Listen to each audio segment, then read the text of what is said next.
If you're more of a visual learner, check us out on YouTube where we draw out details of the PMP exam.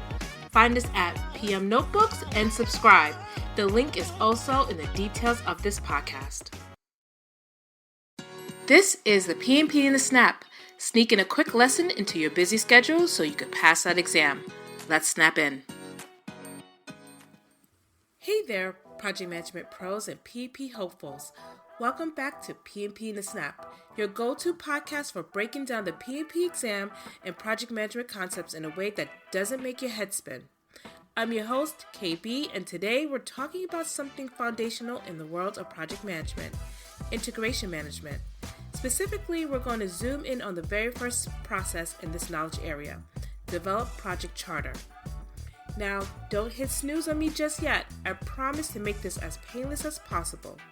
Let's dive in. What is integration management anyway?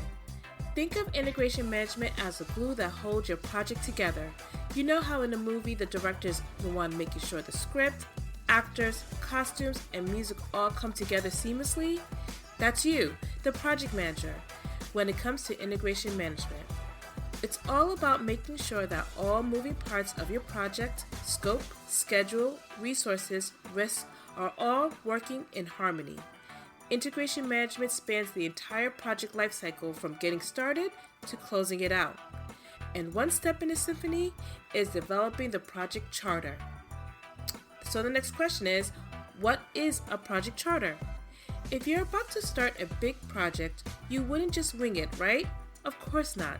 That's where the project charter comes in, officially kicking off things and saying, hey world, this is what we're doing.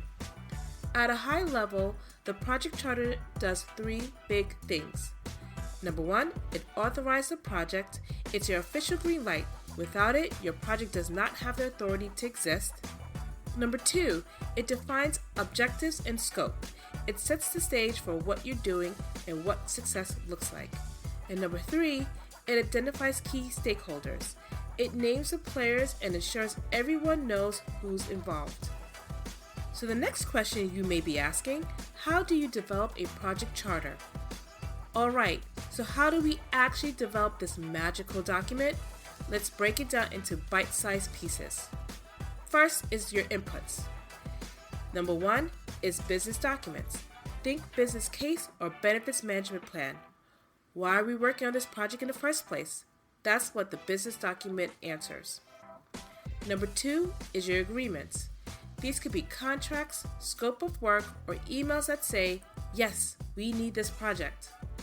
Number three is enterprise environmental factors and organizational process assets. Fancy PMBOK speak for what's going on in your company and industry that might affect your project.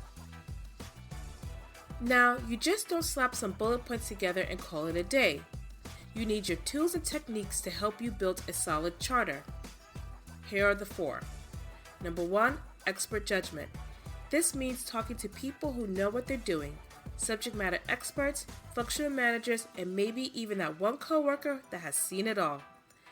Number two, data gathering. Use techniques like brainstorming or interviews to uncover what the project needs. Number three, interpersonal and team skills. This is where your soft skills shine.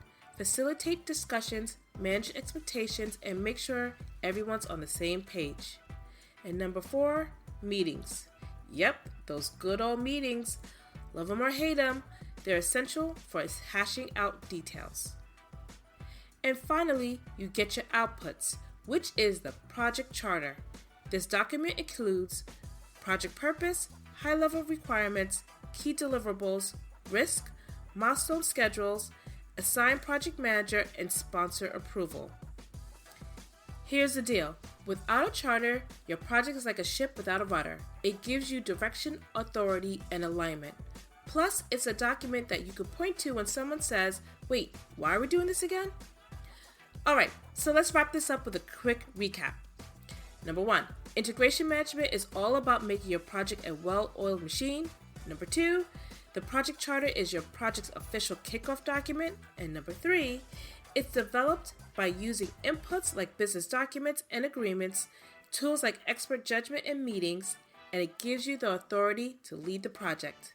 And remember, as a project manager, the charter is your first chance to shine, so make it count.